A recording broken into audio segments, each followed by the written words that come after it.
Ladies and gentlemen, come gather round, come gather round, come gather around.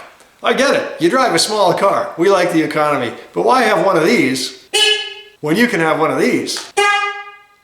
We're going to change that with one of these. Let's go! Some of the tools you're going to need for this. Probably a Phillips screwdriver. I got a wire stripper and crimper, but the cutter on that touched live voltage once, and so now I have that for cutting. Some dielectric grease to keep moisture and corrosion from happening. 10mm on a socket and ratchet. Penetrant, this is my favorite. It doesn't matter what you use. And my lighter, because when you're smoking big stogies. You'll probably also want 2 zap straps or zip ties, whatever you want to call them. In this case, it's a Hyundai Accent, but it really doesn't matter. Your car, whatever your car is going to be disassembled in pretty much the same way. In theory, it would be nicer to pull the entire bumper off, but I'm not going to. I just have very dainty hands, and I can get my hands in there. These are just clips. If you wreck these, you can buy these at your auto parts store pretty easily. They're not expensive. You can buy bigger kits on Amazon or wherever, and that's probably a better way to go. You buy them individually, and it gets pricey. If all the fasteners are removed, you can pull this back, and the horn's right down there. It's got that single 10mm headed bolt right there. We got a couple wires in there, and I can pull that back out. I neglected to mention getting a block of wood. On my previous Hyundai, I didn't use a block of wood, but I will here just to hold this open so we can see what's going on. It's a good spot for the penetrant, whatever your favorite flavor is. Just get some on there, let it soak in. That came off nicely. This one has relatively low miles. Your horn will be somewhere on your vehicle, whether it's this car or any car.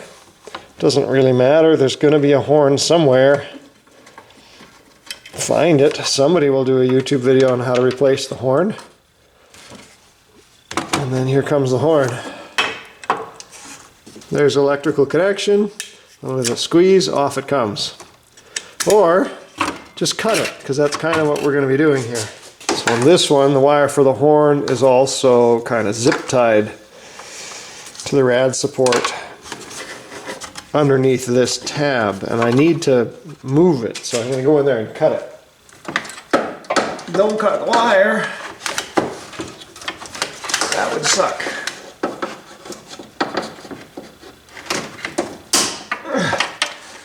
There we go. That just frees this up to go a little bit further. There's probably a pause in the ground. It really doesn't matter because they're just going to run the horn. So I'm going to cut this up close like that. Cut that one and then lose it completely. Inside the horn comes with the horn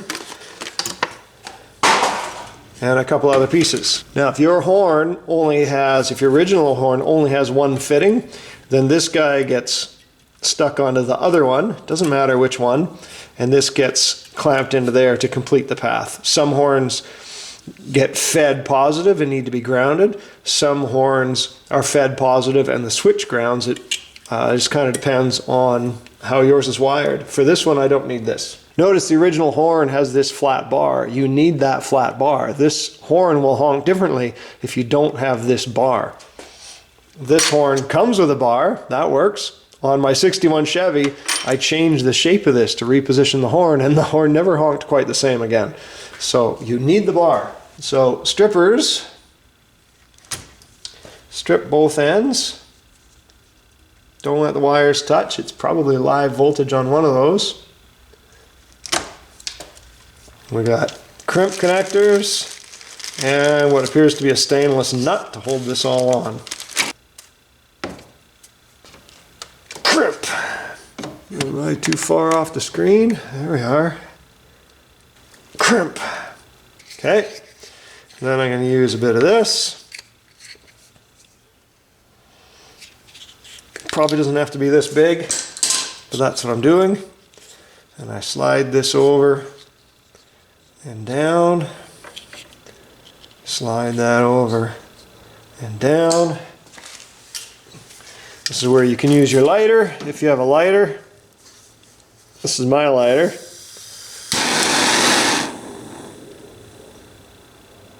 Very gentle flame. And then heat shrink.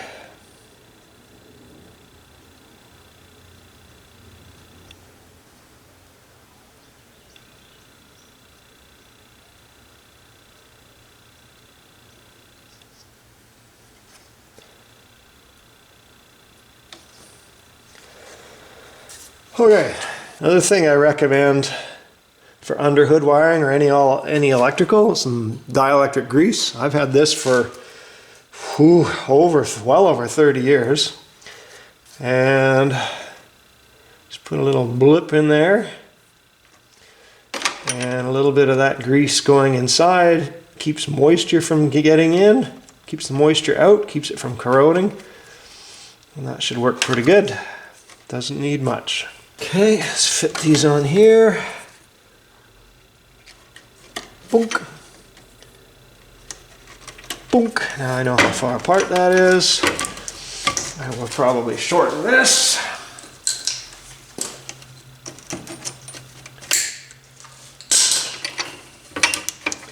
Zap strap.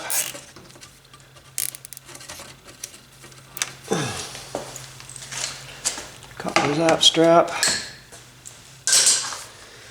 We have this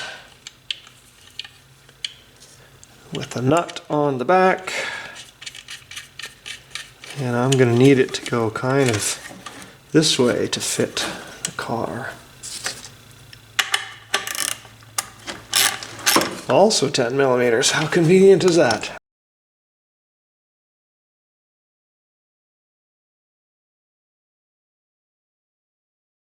All right, all back together. Let's see how it sounds. Mine.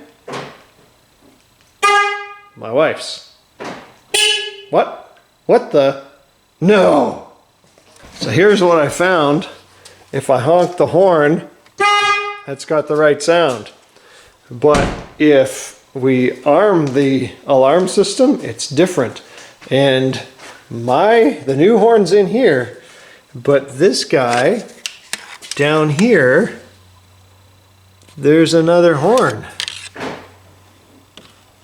There's a horn down there, and that baffles me. So I guess that must be for the alarm. So that one's a 2008. This one's a 2010. There's no other horn in there. There's no extra horn.